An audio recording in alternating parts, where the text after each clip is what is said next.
ભરૂચ જિલ્લા ખાતેથી એક ચોંકાવનારી ઘટના સામે આવી છે। માહિતી અનુસાર ઝઘડિયા તાલુકાના તવડી ગામની પ્રાથમિક શાળામાં શિક્ષકોએ બાળક પાસેથી બાથરૂમ સાફ કરાવ્યું હોવાનો મામલો સામે આવ્યો।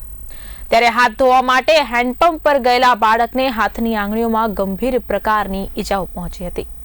આ મામલે બાળકની માતા શર્મિલાબેન વસાવાએ ઉલ્લેખ કર્યો કે બાળકને ઈજા થયા બાદ પણ શાળાએ કોઈ પણ પ્રકારની સારવાર આપવામાં આવી ન હતી અને ઈજાગ્રસ્ત બાળકને 3 વાગ્યા સુધી શાળામાં બેસાડી રાખવામાં આવ્યો હતો।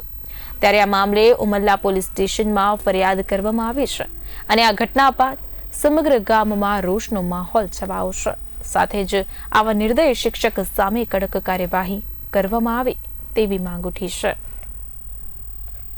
મારા છોકરાને પ્રાથમિક શાળા તવડીમાં બાથરૂમ સાફ કરાવતા હાથમાં હેડપંપ વાગતા આંગળીઓમાં ફૂલ ઈજા થઈ છે, આંગળીઓ કપાઈ ગયેલી છે અને નિશાળમાં સાહેબોએ કોઈ સારવાર નહીં કરી।